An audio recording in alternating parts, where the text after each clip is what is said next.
आस्थार महाकुंभ। आस्था और विश्वासर महासंगम हेउछि महाकुंभ मेला। यह विश्वर अन्यतम महासमागम विवेचना करा जाइथाए। 12 वर्ष पर तीर्थराज प्रयागर गंगा जमुना एवं सरस्वतींकर पवित्र संगम स्थल रे हेबाकु जाउछि कुंभ मेला।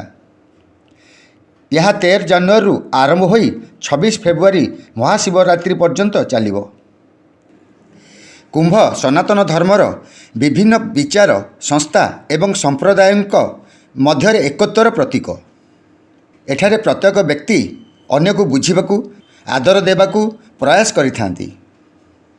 सेमाने अन्य विचारर होइथांतु अथवा अन्य विचारर प्रतिपालक साधुसंत। यह भारतीय संस्कृतिर परस्पर विरोधी अनेक मुद्रा मानक मध्यरे एकतार केन्द्रबिंदु होई रही आसुछि। कुंभ हेउछि भारतीय संस्कृति समाज और परंपरार प्रतिबिंब। एठारे समस्त समूह समस्त संप्रदाय बहु विभिन्नता थिले मध्य गोटिए उद्देश्य रे एकाठी होइथांती।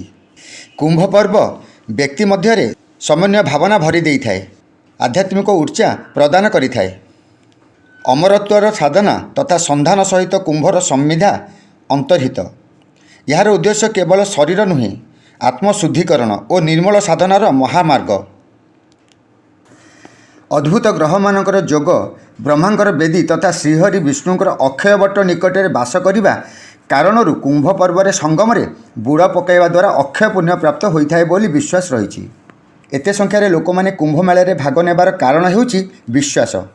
यह कौनसी पागलपणिया नुहे, श्रद्धार शांत निश्चितता। एभली एक विशाल शांति भिड़े अन्यत्र देखा मिले नहीं। त्रिवेणी संगम रे स्नान आश्चर्यजनक विश्वासर प्रतीक। उत्तर प्रदेश तीर्थराज भावे ख्यात प्रयाग आलाहाबाद सहर में गंगा जमुना और अदृश्य सरस्वती नदीर संगम स्थल में मकर संक्रांति रे पृथ्वी पृष्ठर सबुठारु बड़ धार्मिक महोत्सव कहुवा महाकुंभ मेला आरंभ होगाकू जाउछि। एथिरे भाग नेबा पई हिमालय ठारू कन्याकुमारी पर्यंत, अरुणाचल ठारू आरंभ करी कच्छ पर्यंत समग्र भारत वर्षर कोण अनुकोणरू श्रद्धालु माने एकत्रित हुअन्ति कोटी कोटी संख्यारे।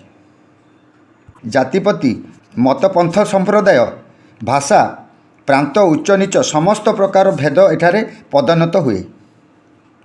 संगम स्थल रे गंगारे बुड़ पकाई जन्म जन्मांतरे पापरू मुक्ति पाई मुख्य पथ को आगे नेबा पाई अमृतत्वर सन्धान रे हजि जाती समस्ते। शैव वैष्णव जोगी सन्यासी साधु सन्थ धर्माचार्य बैरागी नागा कबीरपंथी बौद्ध जैन सिख सभी एकाकार हो जाती। एठी गंगा नदी रे बुड़ पकाइले मुख्य मिले बोली हिंदू धर्मशास्त्र मानकरे वर्णना करा जाइछि। गंगा जमुना और ऋग वेद रे वर्णित सरस्वती नदीर मिलन स्थल को पवित्र बोली कहा जाइछि। एबे भी यही विश्वास बलवत्तर रही। 13 तारिख पौष पूर्णिमा रे प्रथम महास्नान अनुष्ठित हेब। भोर 5:57 महास्नान आरंभ हेब। प्रति 12 वर्ष थरे आयोजित हेउथिबा एही महाकुंभ मेला मासाधिक काल चलिबो। एही विशाल कुंभ पर्व केबेठारु आरंभ हैला स्पष्ट होई पारि नाही। अनादि कालरू तीर्थराज प्रयाग तथा अन्य 3टी महान तीर्थरे कुंभ मेलार आयोजन होई आसुछि। कुंभ पर्वर अवतरणा विषय रे स्कंद पुराण रे उल्लेख रही। देवासुर संग्राम चलथिबा समय रे अमृत कलश पृथ्वी रे 4टी स्थान रे पड़िथिला। सेगुड़िक हैला प्रयाग, हरिद्वार, उज्जयिनी एवं नासिक। देवासुरंकर एही संग्राम 12 दिन चलिथिबारु एवं देवतांकर 1 वर्ष पृथ्वी लोकर 12 वर्ष सहित समान होइथिबारु 12 वर्ष रे थरे लेखाएं एही 4टी स्थान रे कुंभ जोग होइथाय। देवासुर संग्राम समय रे जो जो ग्रह जोगरे अमृत पतित सेही ग्रह जोगरे सेही स्थान रे कुंभ जोग होइथाय।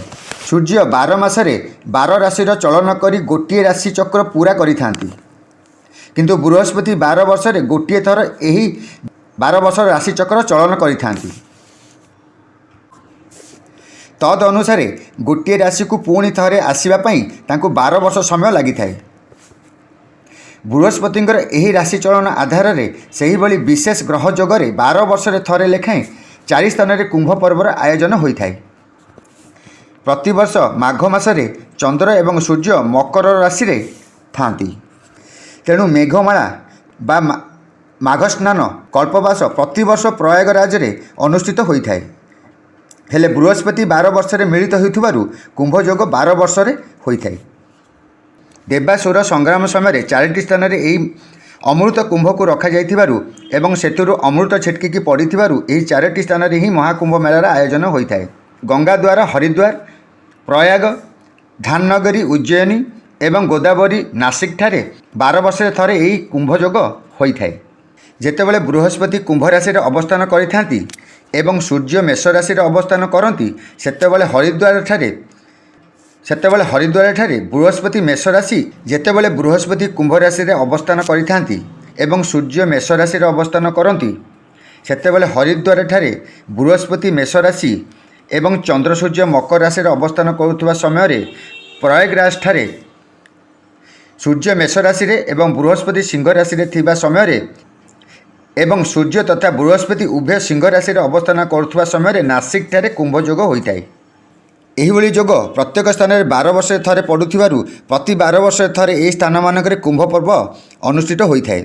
केवल हरिद्वार एवं प्रयागराज ठारे 6 वर्ष अर्ध कुंभ होइथाय।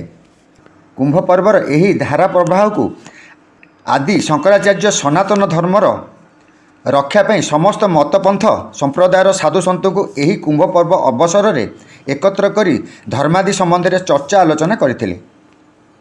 साधारण जनता मध्य धर्मधारणा जागरण करने उद्देश्य बढ़ाई नहीं।